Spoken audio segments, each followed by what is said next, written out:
Okay, we're going to talk about torque. And before I get into the PowerPoint slide, I'm going to do a little demonstration. I've got my little multi-tool here. It's got pliers and knives and stuff, and it also throws in a bunch of little bits to use with the multi-tool. It weighs about 400 grams, so that's zero point 0.4 kilograms. 0.4 kilograms times 10 meters per second squared. That's about um, 4 newtons. So this is a 4 Newton mass, and I've got a meter stick here. Uh, you know, it's 1 meter. Bought it from Analytical Scientific on Bandera. Um, so if I put this uh, on here, I'm going to put it here at the beginning. So if I lift it, I'm lifting 4 newtons. No matter where I slide this on this meter stick, it's going to be 4 newtons. However, if I keep holding it from here, it's going to introduce torque, and it'll get to the point where it's kind of painful. With using this as a hand grip, it's still pretty much uh, still at zero, but we'll move it a little further out. Let's say uh, 30 centimeters. Okay, it's a little, uh, it's a little harder to hold. It's 4 newtons, but it's 4 newtons at 30 centimeters, 0.3 meters. Let's move it out to 50. Okay, it's starting to hurt back here on the palm of my hand where I'm holding it. It's still the same 4 newtons, but the fact that I've got a lever arm that's out here at 50, it's a lot harder to hold. Now, let me put it all the way out to the 1 meter mark, and it's really, I can really feel it on my hand here. It's the same 4 newtons, but the fact that it's on a lever arm of 1 meter, it's really putting a lot of pressure. I don't know if you can see my hand. My hand was all white from holding it. So that's torque. That's torque. It's a mass. It's a force times the lever arm. This is the same 4 Newton mass. This is a lot of torque because it's a 1 meter lever arm. I put it over here. Oh, it's easy. The lever arm is much less. So anyway, that's a little demonstration. Now we're going to get into the lecture, but I think that'll help you understand a little bit more of what we're talking about with torque. Okay. All right. And let's share the screen. Here it is. Okay, so this is part 3 of the conceptual physics lecture. And torque. Torque is an influence that changes the rotational speed of an object, established by a force acting on a point on the object, not on the rotational axis. So had I taken this, it's got a little pivot point here. Let's find the, well, it's upside down to you. We'll make it right side up. If I would have had just a little wire or something holding this up, and I put that 4 Newton mass with my tool on here, it would have rotated. Had I put it out here, it would have rotated it much faster. Okay, so torque is an influence that changes the rotational speed of an object established by a force acting at a point on the object, not on the rotational axis. I showed you how we can extend the lever arm. Torque depends upon 3 factors: the magnitude of the force, the direction in which the force acts, and the point at which the force is applied on the object. Okay. The equation for torque is that torque equals the lever arm times the force. The lever arm is 3, I put it at 10 centimeters, at 30, at 50, and finally at 100 centimeters or 1 meter. The lever arm depends on where the force is applied the rotational axis, and the direction in which the force acts. Okay. Lever arm is less than the length of the handle. In picture one, the lever arm is less than the length of the handle because of the direction of the force. The force is this way. It's the maximum would be if he's pushing up this way, but because he's pulling at an angle, it's reduced because of the angle. This is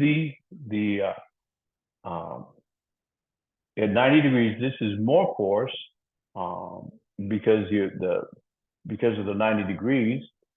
You're perpendicular to the lever arm, and here it's even more. Why? He's using a cheater bar. Any of you that are mechanics know what a cheater bar is, where it's basically a torque amplifier because you've extended the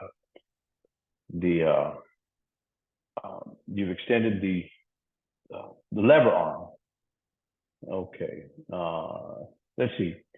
Suppose the girl on the left who weighs 200 newtons is handed a 400 Newton bag of apples. Where on the plank should her seat be hung to maintain balance, assuming the boy does not move? Well, we can figure out that. Okay, let me another little demonstration here. Oops, no, I don't want that. I want to stop the share. I should have set this up beforehand. I have a little experiment, and I might share the video of the experiment where I set this on the center of mass of this, and I can take a certain weight, let's say 100 grams, which would be 1 Newton, and place it somewhere on this stick. And this would be the pivot point. And I can take a 200 Newton mass and put it a little bit closer, and they'll balance. They'll balance just like a seesaw. But we're not doing that right now. But we're talking about this young girl on the seesaw. Let's go back and share the screen. Where am I? Right here. And okay, so we can figure out, knowing that this girl she's 200 newtons times 3 meters. So 200 newtons times 3 meters. Her torque is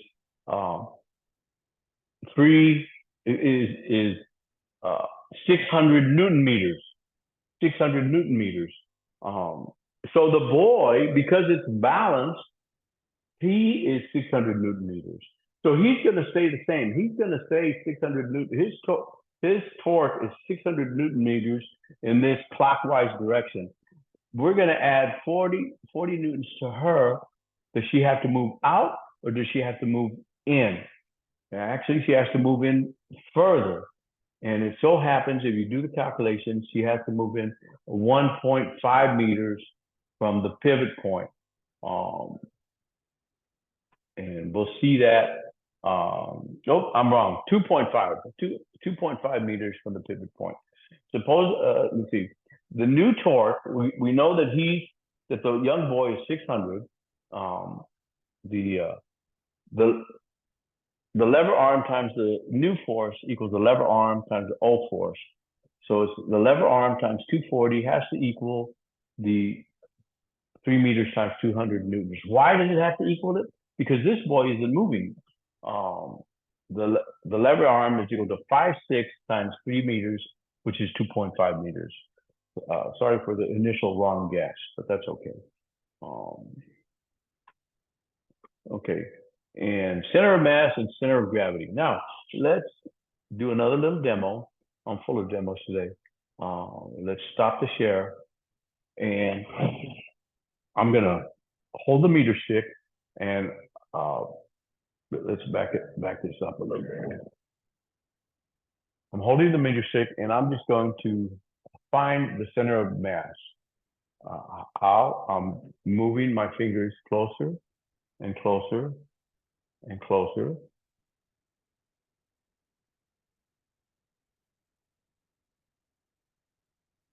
And there it is. It's it's right at the 49.5, 49 centimeter, 49.5 centimeters. Why isn't it at the 50? Because the wood is not uniform. It's got different densities. Let's try it again. Let's try it. All I'm doing, oops, all I'm doing is moving my fingers. And why does this work? Well, um, at some point, you can see one of them moves and then the other one moves. Once it gets a little heavy, the other one slides and take it right there. And once again, it's at 49.5, 49.5.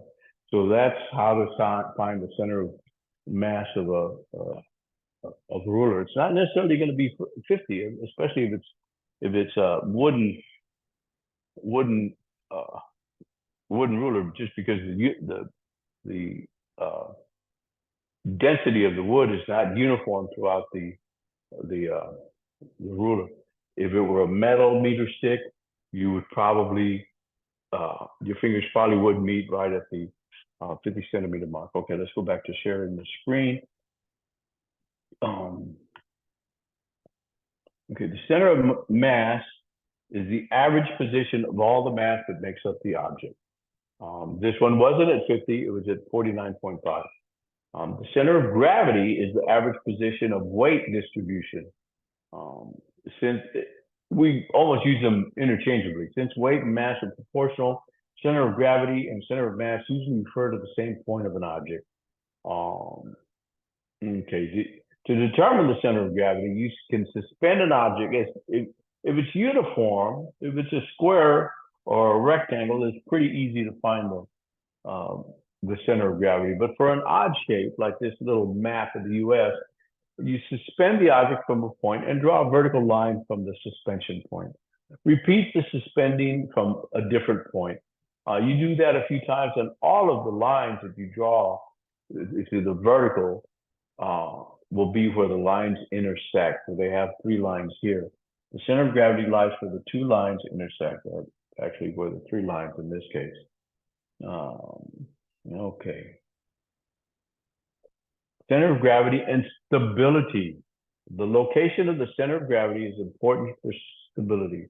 If we draw a line straight down from the center of gravity and it falls inside the base of the object, it is in stable equilibrium. It will balance. And they're showing you here the Leaning Tower of Pisa. If you look up Leaning Tower of Pisa on Google Maps, it's interesting because all you think of it is the tower. It's actually the bell tower to the church that's next to it. Now, if it falls outside the base, it is unstable. If you ever rock back on a chair, as long as your center of gravity stays over the last two legs of the chair, you're fine, you're stable. But if you push too far back, you're going to lose your balance and fall backwards. Okay, that's the end of part 3.